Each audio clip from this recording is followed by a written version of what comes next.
Thank you very much to the UCU branch, to Brickup, for the invitation to be here today. We have and we will hear from others tonight about what is happening in Palestine, and Justine has just spoken eloquently about academic freedom and the work the UCU is doing around Palestine in particular.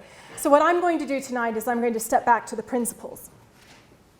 So we are in a period of false political antagonism about the state of higher education and academic freedom on our university campuses. There are two fallacies with which we must resist if we are going to retain the freedom of academics to express controversial ideas forcefully and provocatively on our university campuses. This is a fundamental principle that the Academy was established not only to act out, but to uphold. It drives everything that we do. The first fallacy is that academic freedom is a weapon in the culture wars. And the second is that academic freedom is in opposition to equality, diversity, and inclusivity. Neither of these claims are true, but they are fodder for media outlets looking for a quick story, they are fodder for politicians looking for a quick win, and they are fodder for people of whatever ideological bent to beat their opponents with a principle that looks like a stick. So let me be clear about my position from the start. Academic freedom is not partisan, and the principles of academic freedom and equality, diversity, and inclusivity are not mutually exclusive. Instead, I think they are mutually supporting. The free exchange of ideas is fundamental to the effective functioning of universities as centers for discovery and the pursuit of truth. We cannot expect to develop bold ideas and to empower students with the critical tools necessary to engage in cultural, political, and scientific debate without the freedom to test received wisdom and put forward controversial ideas in research, in our classrooms, and in public. In serving these purposes, universities do more than safeguard research and education. They also provide the space and means for creating critical and intelligent body of citizens who invigorate our democracy and sustain social awareness that resists authoritarianism, whatever its form. In the UK, certain aspects of the higher education environment aggravate challenges to academic freedom. From without, our institutions face threats to academic freedom, not least from the Conservative government that claims to protect it in the 2023 Higher Education Freedom of Speech Bill. When introducing the bill, then Universities Minister Michelle Donnellan decried the, quote, growing chilling effect on our campuses, which is silencing and censoring students, academics, and visiting speakers. She praised free speech as, quote, the absolute cornerstone of Western democracy, the beating heart upon which all freedoms do rest, unquote. 3 weeks after the start of the current conflict in Palestine, Donnellan, now Science Secretary, demanded, as Justine has just said, that the UKRI disband this advisory group on EDI because two members of its group, speaking as individuals, had shared some extremist views on social media, in her words.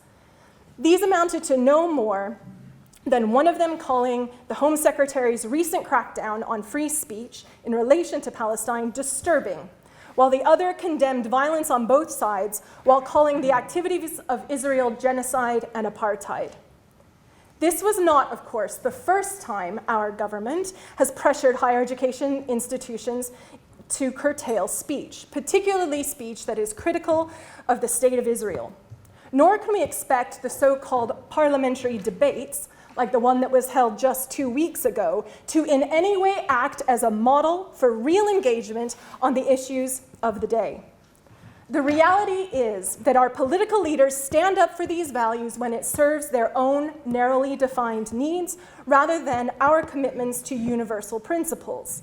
And this is evident in their willful sidelining of these principles for the marginalized, the colonized, and the global South. This is a historic phenomenon that cannot be addressed in the current climate by tick box exercises or empty statements of solidarity with whatever cause is de rigueur.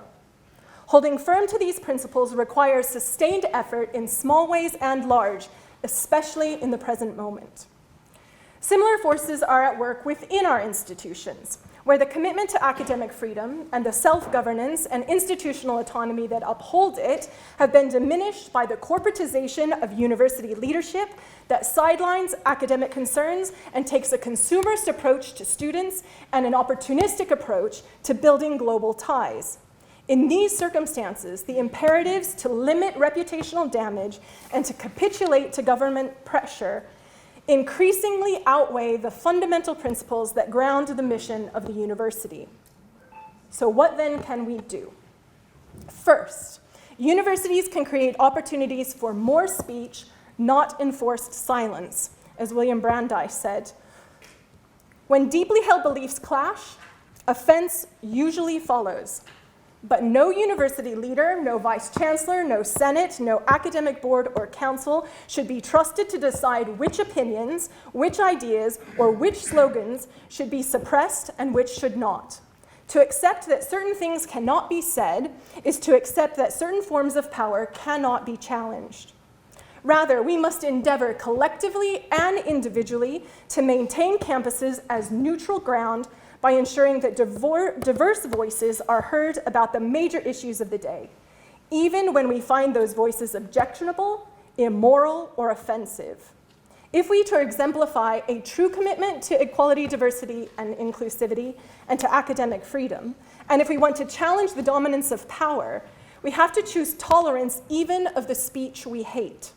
But tolerance doesn't mean that we remain silent in the face of offensive speech or ideas that challenge the values that we uphold. Rather, we must model the forms of constructive dialogue that are the mainstay of academic life, and that I think we all got into this job to do. Second, universities must create opportunities for students to learn how to enter into conversations with those with whom they disagree.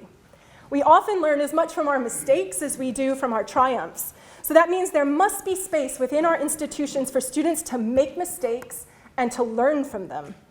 For us as educators, this moment of tension and discomfort can be opportunities to teach students about the tensions that exist between security and freedom, to counsel them about the importance of listening to opposing positions, to help them engage constructively in the defense of their own views, and to encourage them to remain open and willing to be changed by what they learn. Third, universities must support academics in their research and in their public engagement to follow the argument wherever it leads, even if such arguments lead them in directions that are unconventional or even wrong-headed to some. As Rosa Luxemburg asserts, freedom is always and exclusively freedom for the ones who think differently. In our role as public institutions, at least some of these opportunities for learning and engagement should be available to the larger communities in which our institutions are embedded. Fourth, in keeping with our civic missions, universities should also challenge government initiatives that undermine our fundamental commitment to the freedom to research, teach, and learn. Such actions require courage. I do not pretend that any of this is easy. It's not. And that's where we, as the academic community, come in, and I emphasize community here. When we stand in solidarity with colleagues in our own institutions, we can bring about real change to structures and policies that support, rather than repress, academic freedom and equality, diversity, and inclusivity for the whole community, not just for our corner of it. A model for this kind of policy changes that are and can work at our institutions can be found on the academic freedom tile of the CDBU website. We can communicate with our university leadership, not only when they get things wrong, but also when they get things right. We can work nationally and internationally across institutions to draw attention to the problems we see, raise awareness of them, and seek to address them, as we are doing here tonight. We can participate in institutional boycotts, and where our universities are failing to do this, as has recently been the case at my own university, we can call on our leaders to uphold our commitments to academic freedom, not only in our activities at home, but internationally as well. And we can engage with organizations like the UCU, like SAR and CARA, to welcome and support Palestinian academics in our own communities. What is important to understand is that the principles really do matter. The freedom that we want to speak with passion about our intellectual convictions cannot be protected unless everyone's freedom is protected. The test of our commitments to these principles, then, is not only in the extent to which we exercise these freedoms ourselves, but in the extent to which we are willing to extend this freedom to the speech that we hate. Academic freedom is not a fodder for the culture wars. I think it's the solution to them. Thank you very much.